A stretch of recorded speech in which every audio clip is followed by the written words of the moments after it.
la prisión más dura de Estados Unidos. Era el infierno en vida. Y los criminales más peligrosos de la nación. Si escapo, si lo consigo, perfecto. No estoy preparado para morir. Los prisioneros y la prisión, unos contra los otros. Desesperación contra dominación en Alcatraz. Alcatraz, desafiando a la roca.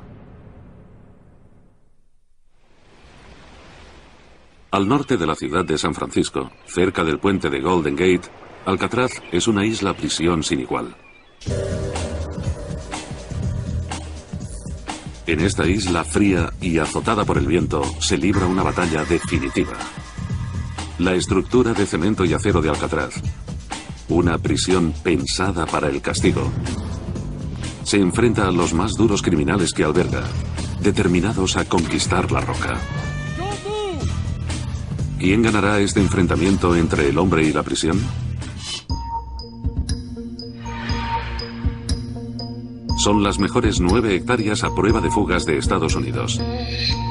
En esta prisión de máxima seguridad, todo está diseñado para destrozar la moral de los criminales más notorios del país. Celdas frías y desnudas, atrapadas en media hectárea de hormigón y acero,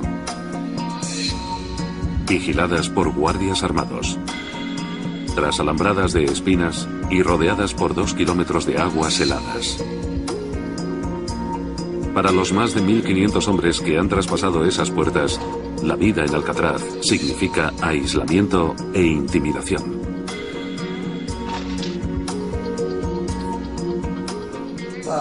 El principal propósito de la prisión era destrozarte físicamente, mentalmente, espiritualmente, emocionalmente. Sin embargo, puedes soportarlo. En 1934, la prisión abre sus puertas. Sus huéspedes estarán pronto incluidos entre los proscritos más legendarios de la época. Hombres como Al Capone, Elvin Creepy Karpis y Robert Stroud, el famoso hombre de Alcatraz. Lideraron una ola de crímenes que sacudieron la nación. Gánsteres, ladrones, armados y secuestradores parecían fuera de control. Las autoridades federales tenían que hacer algo. Una prisión que acabaría con los criminales de una vez por todas. Entren en Alcatraz.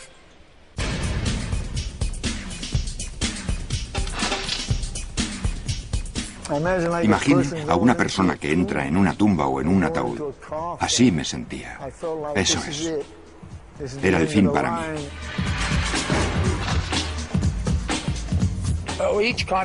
Cada convicto tiene una imagen diferente. Mi imagen de la prisión es que era a prueba de evasión. Si estabas en un lugar que no estaba autorizado, podían dispararte.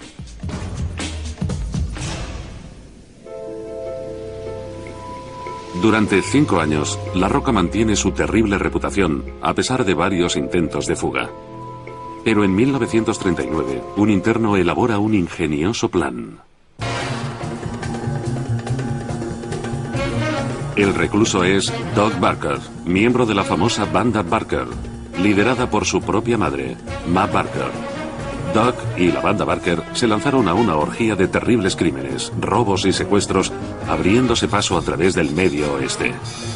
Astuto y temerario, Barker burló a las autoridades durante casi 20 años. Cuando finalmente el FBI le detiene en 1935, es internado en Alcatraz de por vida. Pero Doug tiene otras ideas. Barker es internado en el bloque de celdas de alta seguridad de Alcatraz, un monstruo indestructible dentro del edificio.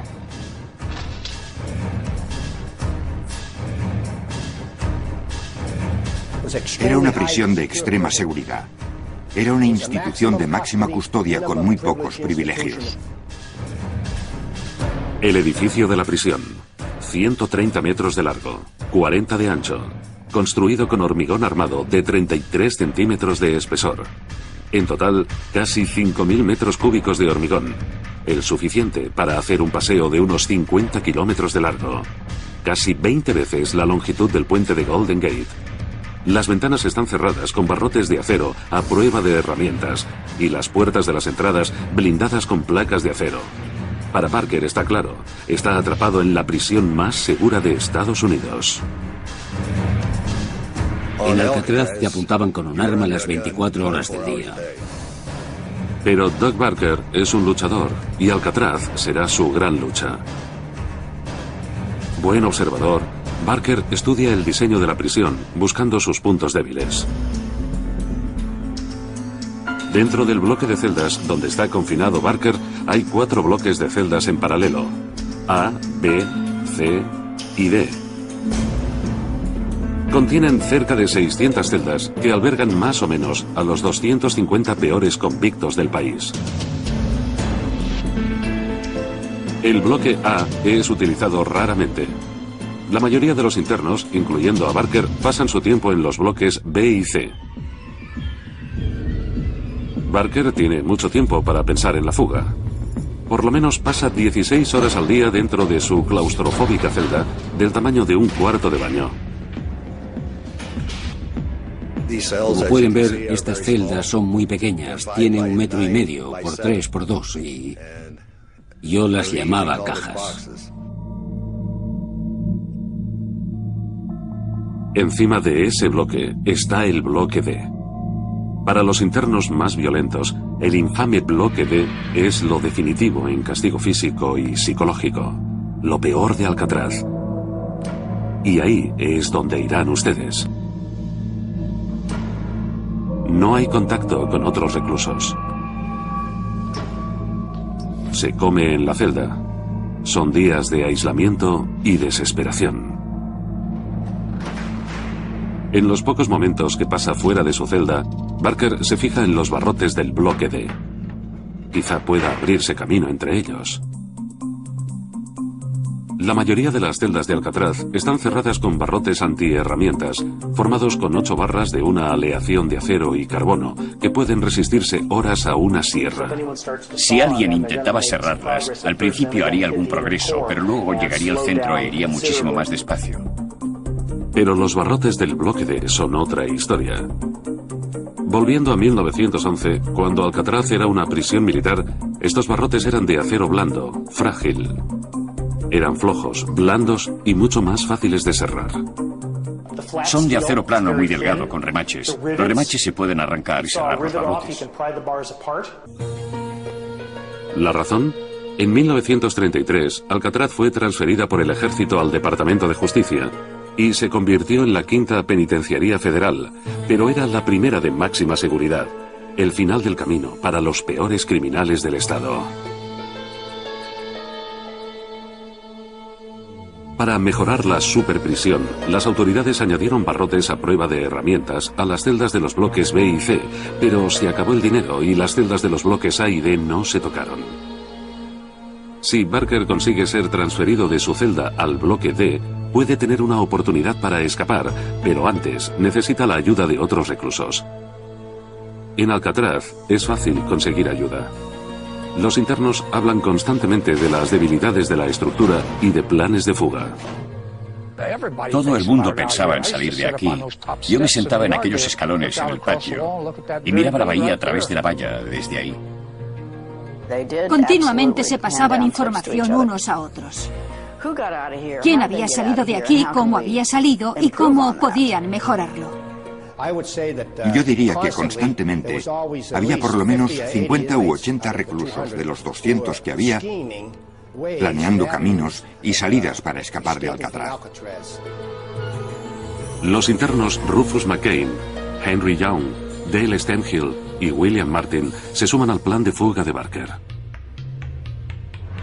Los 5 hombres causan problemas deliberadamente, provocan peleas, pasan contrabando, todo para entrar en el bloque D. El plan de Barker para la fuga toma forma enseguida.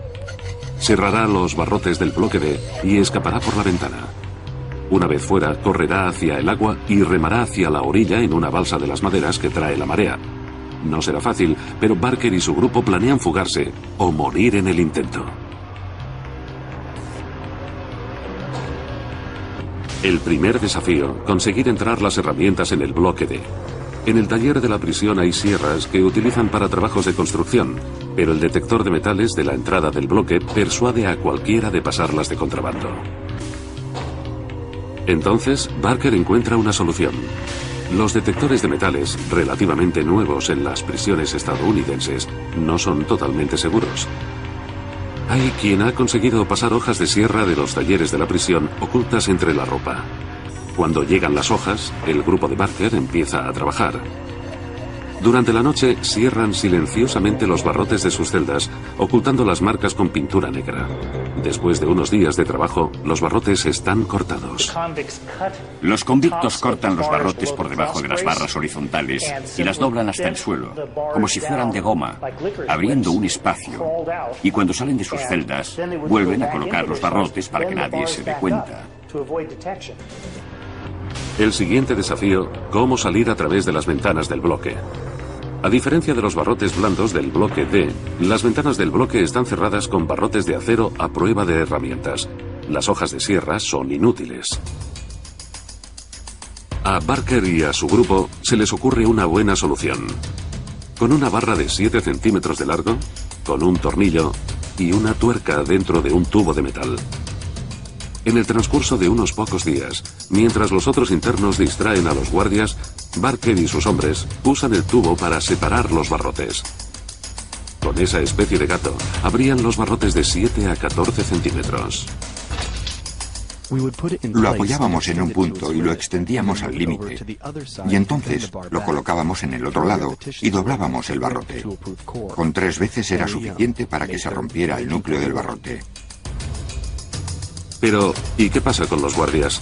Alcatraz tiene 3 por cada prisionero, casi 4 veces más que otras prisiones del país, cerca de 100 en total. Dentro del bloque de celdas se cuentan las cabezas de los reclusos cada 2 horas. Fuera, 6 torres de vigilancia dominan la isla. Barker está literalmente rodeado. Te vigilaban constantemente, incluso de noche, cuando estabas encerrado en la celda. Pero Doug Barker tiene un plan para burlar a los guardias. Dentro del bloque pueden intentar la fuga entre 2 registros de camas. Una noche de niebla puede ocultarles fuera. 3 de la madrugada, 13 de enero de 1939. Una espesa niebla cubre Alcatraz.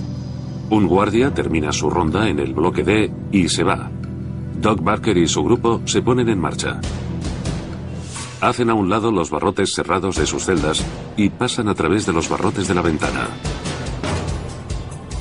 Una vez fuera, corren hacia el agua. El plan funciona perfectamente. Los hombres se quedan en ropa interior, se meten en el agua y utilizan sus ropas para hacer una balsa con troncos. De repente la noche se llena de sirenas y luces de focos. Los han descubierto.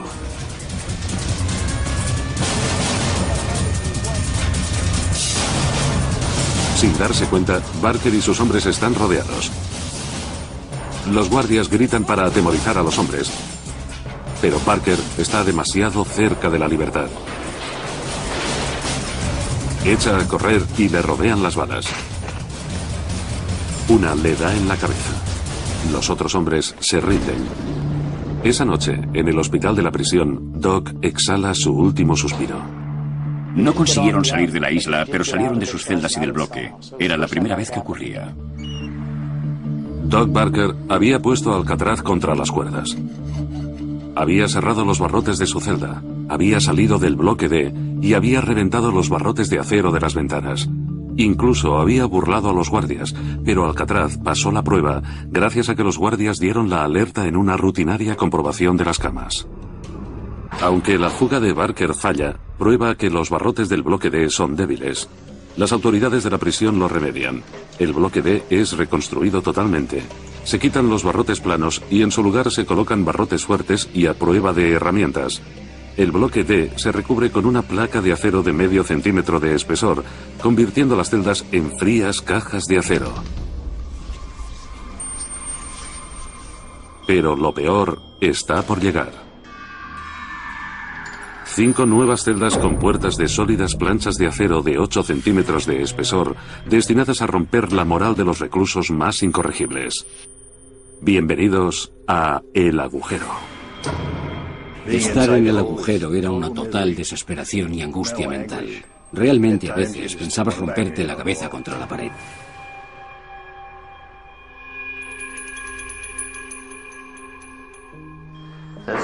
Aquí es donde te encerraban por algunas infracciones de las normas, como por armar jaleo, organizar peleas o atacar a un guardia.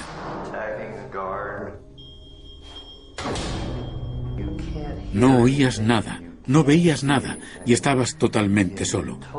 Era una auténtica lucha mental por mantenerte cuerdo.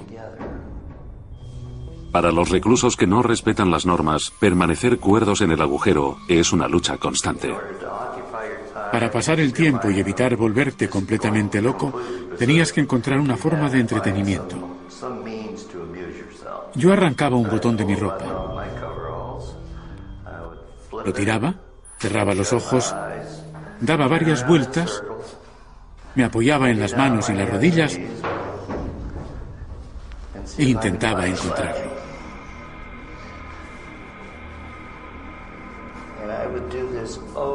Lo hacía una vez y otra vez y otra vez. Del aislamiento a la intimidación. Alcatraz es la prisión más dura de Estados Unidos. En 1946, otro interno intenta probar que él es más fuerte. Como la superprisión que es, Alcatraz está diseñada para atemorizar a los prisioneros con demostraciones de fuerza y autoridad. En las prisiones federales generalmente se creía que Alcatraz era un lugar bastante malo y que nadie quería trabajar aquí. La solitaria isla es el lugar ideal para una prisión. El agua es fría, a 12 grados, y hay corrientes muy fuertes, lo que confirma la reputación de que Alcatraz es a prueba de fugas. Si eres inteligente y miras las aguas, te das cuenta que no puedes escapar nadando. Aunque en la bahía solo hay pequeños e inofensivos tiburones, los guardias extendían rumores y el miedo crecía entre los prisioneros. Entre los prisioneros y los oficiales circulaba el rumor de que había tiburones en las aguas que rodean Alcatraz y que si te fugabas de la prisión podían comerte los tiburones. Lo creíamos, yo lo creía, todos lo creían. Dentro del bloque de celdas, una obra de arte, un elaborado sistema de cerraduras que no deja dudas en la mente de los prisioneros. Esto está bien cerrado. Cuando oías esa puerta abrirse y cerrarse tras de ti, sabías que te tenían y que no podías salir de la celda. Construida antes que las cámaras de seguridad de alta tecnología, Alcatraz tiene que vigilar a sus prisioneros de otra forma, con avezados guardias de prisión. Dentro del bloque de celdas, los guardias recorren las galerías de armas. Detrás de barrotes de acero y fuertemente armados, tienen las llaves y observan de cerca a los guardias y a los reclusos de abajo.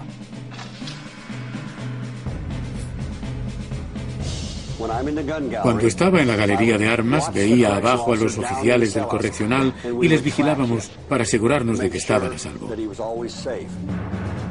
Lo que los guardias no saben es que un recluso llamado Bernard Coy está prestando mucha atención a la galería de armas. Coy atracó un banco en Kentucky y ha sido condenado a 25 años. Pero Coy finge que su pasado violento ha terminado, ganándose la confianza de los guardias. Para Alcatraz será un error fatal. Coy crea un osado y complejo plan. Roba unas pistolas de la galería de armas, toma rehenes y se abre camino hasta el muelle. Su primer reto, entrar en la galería de armas. Es prácticamente imposible. Fuertes barrotes de acero detienen a cualquiera que quiera violar esta jaula altamente fortificada. Coy sigue observando de cerca la galería, buscando puntos débiles. Finalmente, los encuentra. En lo más alto de la galería, las barras se curvan hacia la pared. Si consigue separar los barrotes, puede salir por ahí. Los barrotes de la galería de armas no son tan fuertes como los de las celdas. No son de lo que llaman acero de alta calidad. Es un grave descuido de los oficiales de la prisión de Alcatraz, y Coy planea sacar ventaja de ello. Pide ayuda a otros reclusos. En pocos días tiene herramientas para separar los barrotes, parecidas a las que usó Doug Barker. Planea separar los barrotes de la galería de armas, coger las pistolas y las llaves del bloque de celdas. El 2 de mayo de 1946, Coy se prepara para su fuga.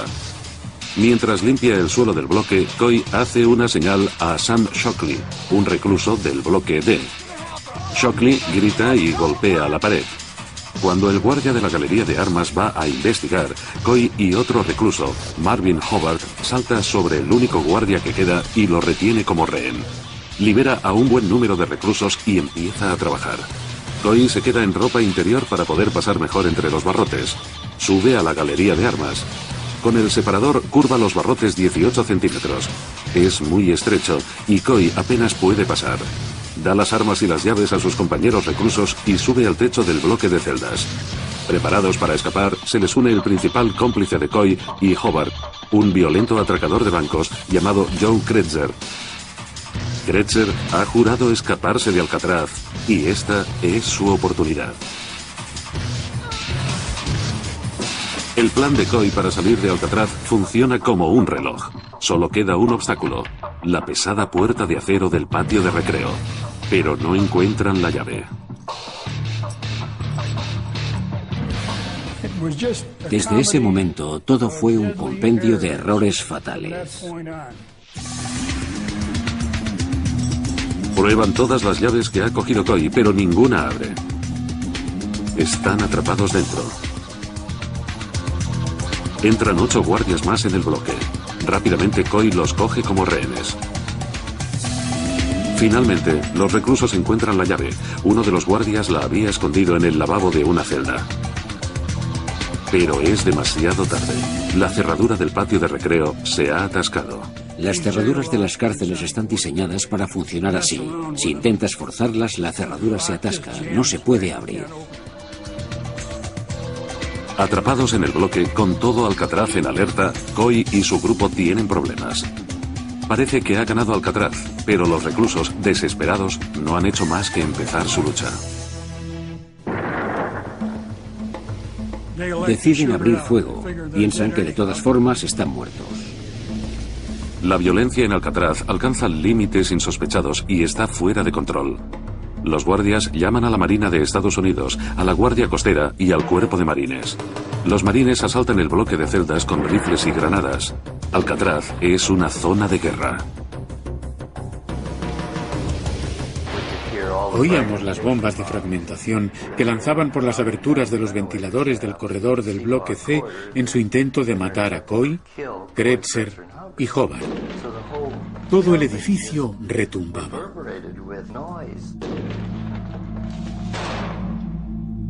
Durante 2 días, el intento de fuga se convierte en un baño de sangre. Coy, Kretzer y Hobart resisten. Era tremendo, porque las granadas de mano y las de los lanzagranadas explotaban en las ventanas, y el fuego de las ametralladoras desde la galería de armas impactaba en los pasillos.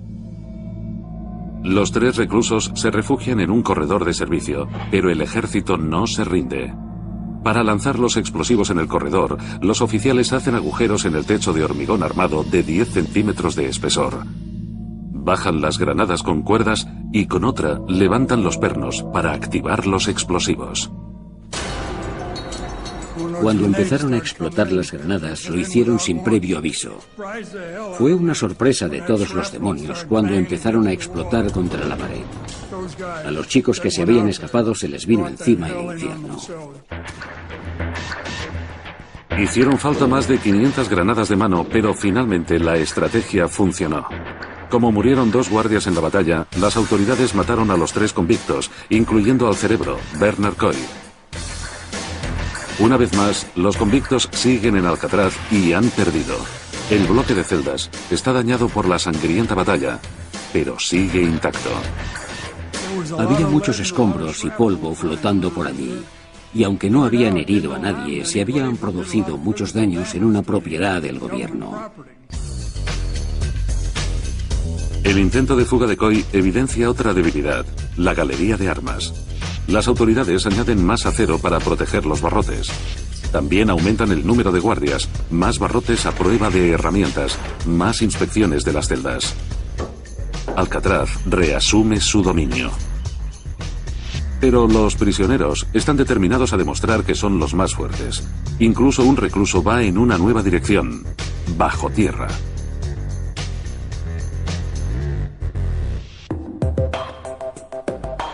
Alcatraz se merece el apodo de La Roca, infranqueable hasta los cimientos. La sólida piedra se levanta 43 metros sobre las aguas y se extiende por más de 400 metros de longitud, más larga que 4 campos de fútbol. Antes de ser una prisión federal, Alcatraz era una fortaleza militar del año 1853. La ciudadela de ladrillo fue derribada y encima se construyeron los bloques de celdas. Los constructores dejaron la primera planta original que se convirtió en el sótano de los bloques de celdas. Aquí tenemos los ladrillos de la antigua fortaleza y la estructura de hormigón del nuevo bloque de celdas. El bloque fue construido encima de la fortaleza. En los primeros tiempos de la prisión, los sótanos del bloque de celdas albergaban varias lúgubres mazmorras. Esta es una de las infames mazmorras de Alcatraz.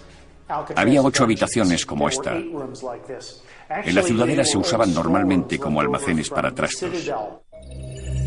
Estar encerrado en estas habitaciones de ladrillo de solo 3 metros cuadrados era una forma brutal de castigo. En 1938 se abandonaron las mazmorras, pero los rumores crecieron.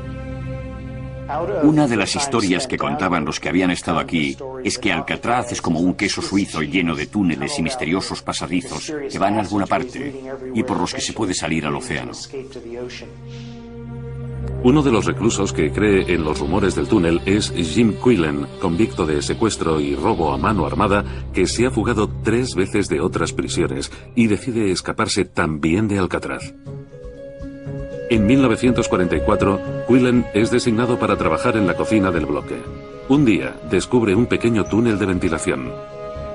Estos son los sótanos de la cocina. Un día íbamos paseando y pensando en la forma de escapar. Vimos esta tapadera y nos preguntamos dónde iba a parar. Planea la fuga, cavando una salida de Alcatraz. Con la ayuda de otro interno, entra en el oscuro y angosto túnel de solo 1 metro de altura y durante semanas, Quillen pasa algunos minutos al día desportillando las paredes. Su trabajo es exhaustivo y peligroso. Si rompías una de esas cañerías te hubieras asado instantáneamente, porque conducían vapor muy caliente. Eso es lo que más temía. Pero a pesar de sus esfuerzos, Quillen tropieza con un muro infranqueable. Intentamos con todas nuestras fuerzas atravesar la pared, pero desgraciadamente alguien nos delató.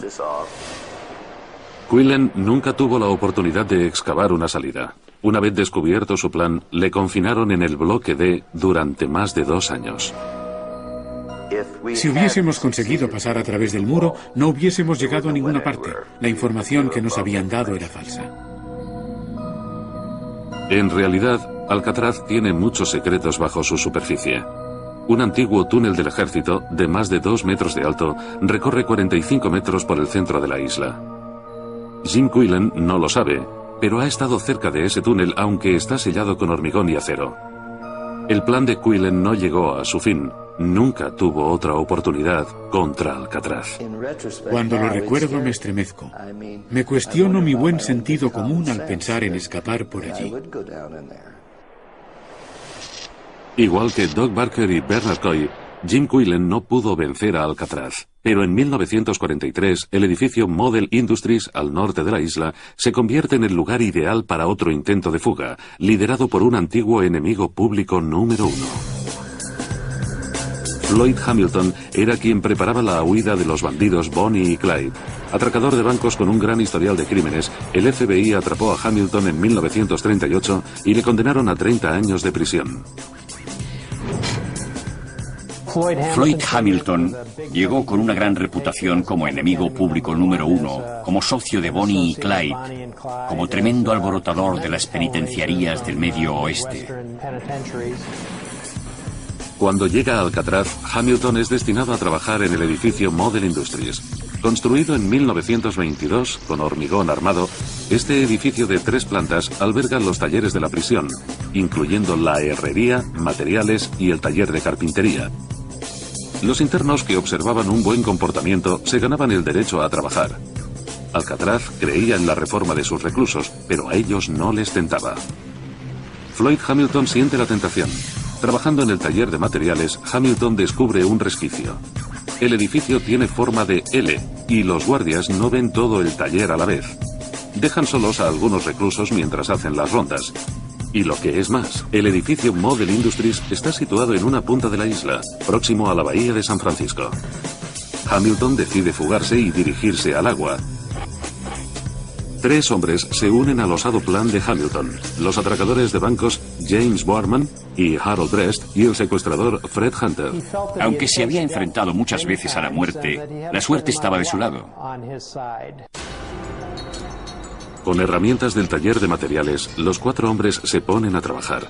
Cuando los guardias están realizando la ronda, atacan una ventana con una sierra y cortan secretamente el acero de medio centímetro de grosor. Tardan varias semanas en terminar el trabajo. Para el grupo de Hamilton, fugarse del edificio Model Industries será relativamente fácil, pero escapar de Alcatraz es otra historia. Su mayor reto, las 6 torres de vigilancia que dominan la isla. Guardias armados observan cualquier movimiento sospechoso cerca de la orilla y no dudan en disparar.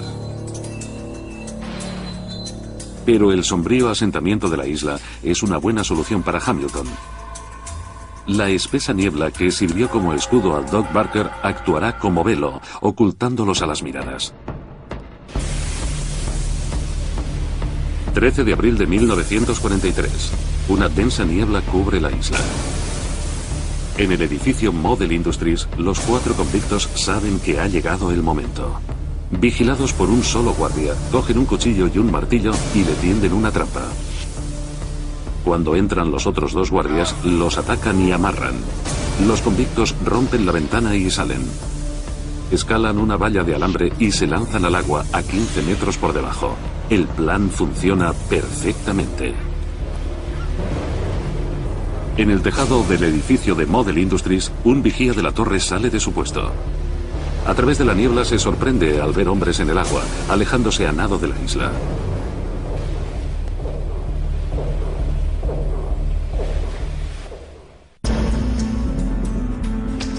Levanta su rifle y dispara.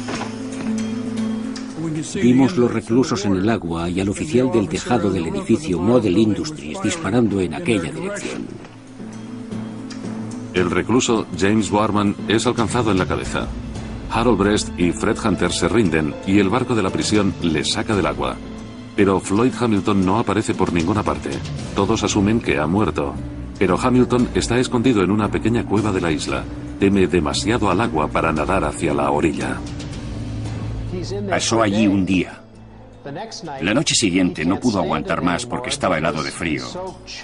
Volvió a trepar por la valla y entró en el edificio Model Industries, donde fue descubierto por el desconcierto del guardia que había anunciado que estaba muerto. A pesar de que Hamilton pierde la batalla, sus ansias de libertad deciden el destino del edificio Model Industries. Para solucionar el problema, las autoridades de Alcatraz trasladan los talleres de la prisión a otra estructura, el nuevo edificio de Model Industries.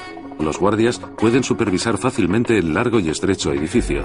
Esperan que así terminarán las fugas.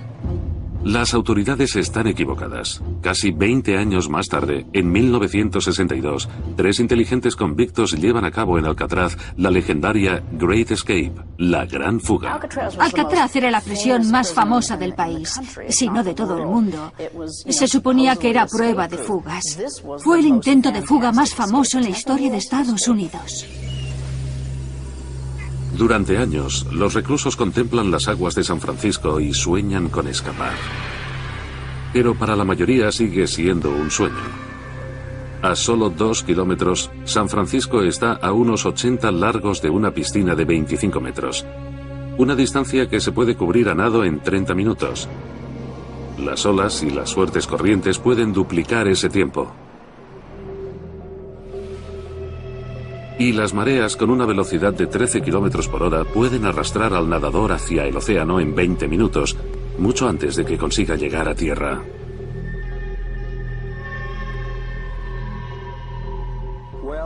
Las aguas son muy crueles en esta bahía, y me refiero a que son tan frías que algunos de los mejores nadadores del país no han sido capaces de atravesarla. La temperatura media de las aguas es de 12 grados.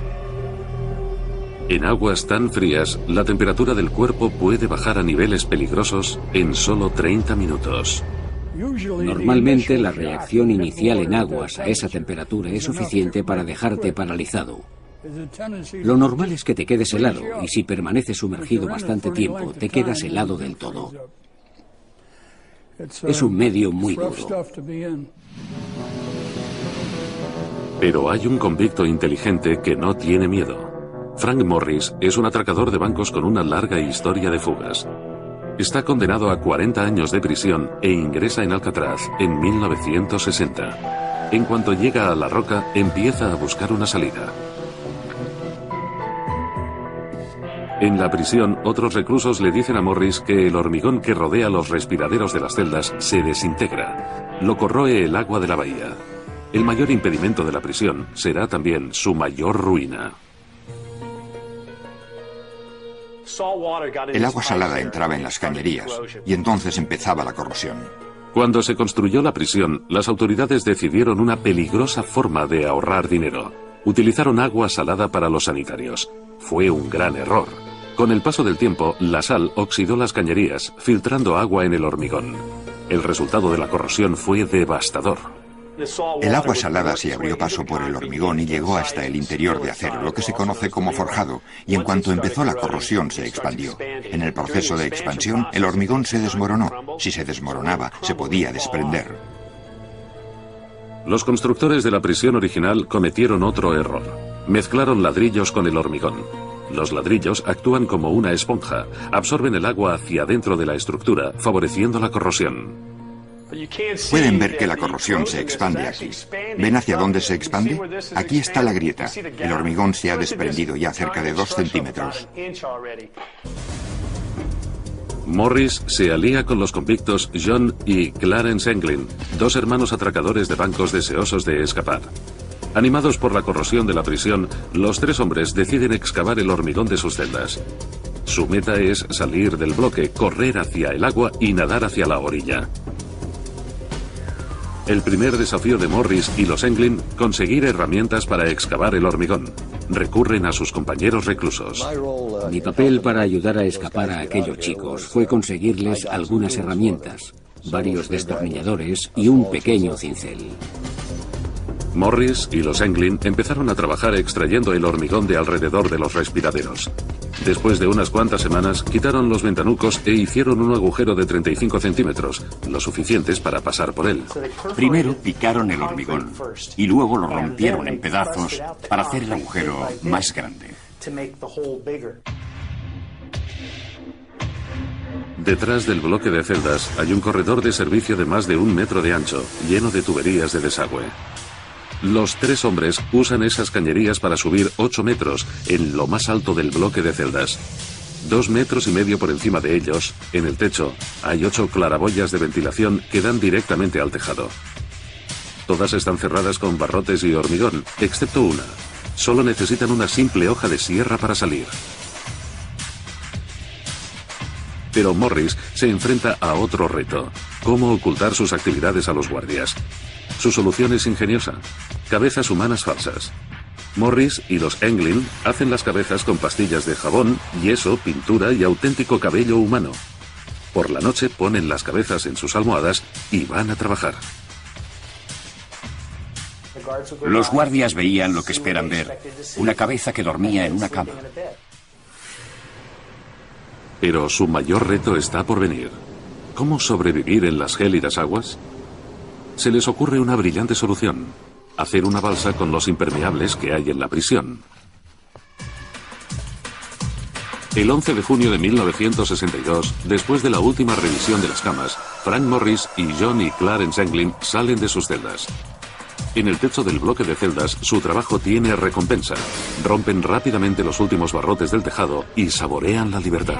Debió de ser un momento magnífico en sus vidas, estar en aquel tejado y sentirse tan contentos y libres. Todo lo silenciosamente posible, bajan por un tubo de ventilación.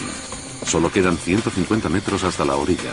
Cuando se meten en el agua, solo piensan en una cosa: la libertad está a un corto trecho a nado. A la mañana siguiente, cuando los guardias intentan despertar a John Anglin, lo que descubren les deja atónitos. Sin exagerar, dio un salto de 1 metro cuando la cabeza rodó, pero enseguida dio la alerta. El descubrimiento de la fuga de Morris y los Anglin puso a la policía y al FBI en movimiento, a la caza del hombre. Todos pensábamos que Alcatraz era a prueba de fugas, pero por supuesto no se puede construir un edificio totalmente a prueba de fugas. Pero pronto desisten. Sus cuerpos no aparecen en el agua, como si se hubieran desvanecido. Aunque su historia se ha hecho legendaria, el misterio no se resuelve nunca. 70 años más tarde, el FBI declara el caso cerrado. La mayoría piensa que los 3 hombres han sido arrastrados por las aguas. Otros creen que han conseguido la libertad y que no volverán. Yo creo que lo consiguieron, por el simple hecho de que eran los 3 únicos casos sin explicación en la isla. Si sabían lo que les había ocurrido a otros, ¿cómo no sabían lo que les había ocurrido a ellos? No creo que lo consiguieran, aunque no se encontraron los cuerpos en la bahía, porque no había huellas en tierra. Desaparecieron de la faz de la Tierra, lo que es la mejor prueba de que se fueron.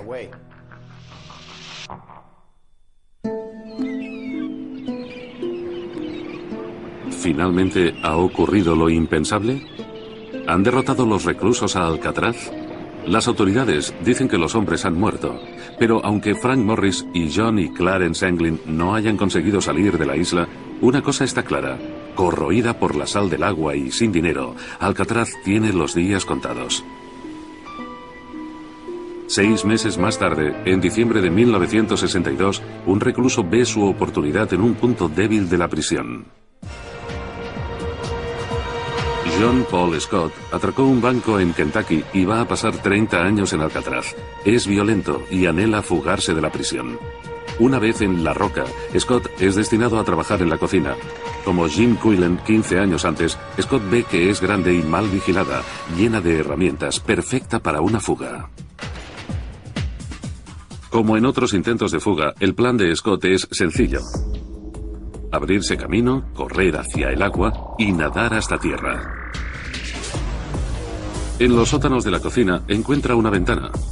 Durante meses emplea unos minutos al día cerrando un barrote con un cordel, polvos de fregar y utensilios de cocina. Finalmente lo consigue. Cierra el barrote y lo deja suelto. Cubre las señales con pintura negra. Los sobreocupados guardias de la prisión no ven nada. Pero Scott se enfrenta al mismo grave problema: ¿cómo atravesar las aguas? Su solución es sencilla, pero brillante. Encuentra escondidos unos guantes de goma que ha dejado otro recluso. Los inflará como balones, los meterá entre sus ropas y flotará hasta tierra. Es un plan audaz. 16 de diciembre de 1962. Después del recuento de cabezas, John Paul Scott se lleva consigo un cómplice, Daryl Parker. Los 2 hombres corren al sótano de la cocina, quitan el barrote previamente cerrado, se escapan por la ventana y rápidamente se dirigen hacia el agua. Inflan los guantes de goma, nadie les ve. Todo lo que tienen que hacer es nadar a través de las frías y mortales aguas de la bahía de San Francisco. Estaban heladas, pero no lo suficiente para disuadirles de su deseo de libertad. Parker no llega lejos, pero Scott consigue algo que ningún interno de la penitenciaría ha hecho jamás. Llega a las orillas de San Francisco. Fue la primera vez que se confirmó que alguien había escapado de Alcatraz y llegado a tierra. Pero estaba medio muerto de frío. Llevan a Scott al hospital, donde es reconocido inmediatamente y devuelto a Alcatraz. A las 3 de la madrugada se abrió la puerta de la celda contigua a la mía y lo trajeron. Dejaron allí a Scotty. Le dije: ¿qué demonios estás haciendo aquí? Oh, dijo: me han cogido en San Francisco. Pregunté: ¿cómo? Contestó: he llegado nadando hasta allí. Han atrapado a Scott, pero su intento de fuga es el punto final. La fama de que la isla es a prueba de fugas queda destruida. El público se entera de la sorprendente noticia. Un recluso ha escapado de Alcatraz. Finalmente, en 1963, el costoso mantenimiento, la ruina de los edificios y los intentos de fuga fuerzan a las autoridades a tomar una decisión. Cerrarán definitivamente la Penitenciaría Federal de Alcatraz. La época de La Roca ha terminado.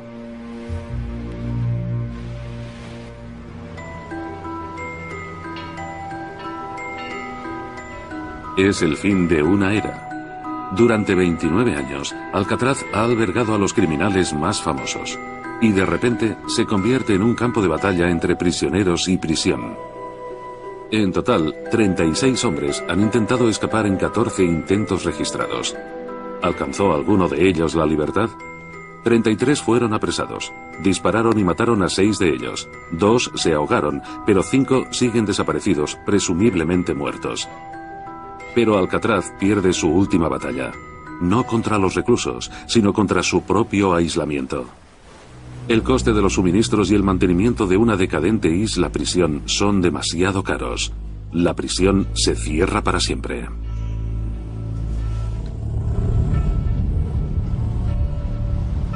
En 1963, después de 109 años de uso, Alcatraz está vacía, desmoronándose. El gobierno discute un plan para la isla que incluye la construcción de un gran monumento. Pero antes de tomar una decisión, la isla es objeto de controversias.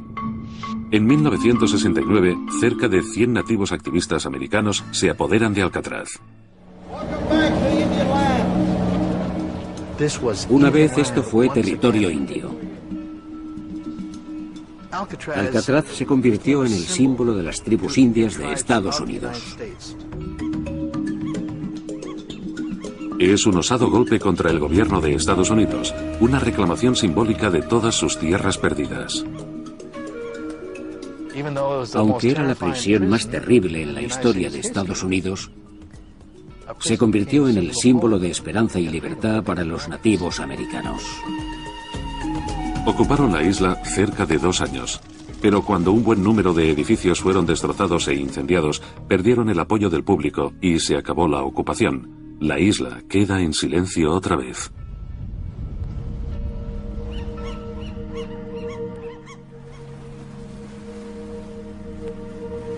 La época de Alcatraz como prisión ha terminado. Se convierte en la joya de la corona del parque urbano más grande del mundo. Las 30.000 hectáreas de la zona de recreo nacional del Golden Gate. Los prisioneros ya no luchan por escapar. Sus batallas han terminado. Ahora, los visitantes siguen sus pasos en gran número. En un día normal, a los muelles de Alcatraz llegan 5.000 personas. Unas 300 personas cada media hora. La isla, que nunca tuvo más de 700 prisioneros a la vez, ahora recibe cada año más de 1,5 millones de visitantes, haciendo de Alcatraz una de las 5 atracciones más populares de San Francisco.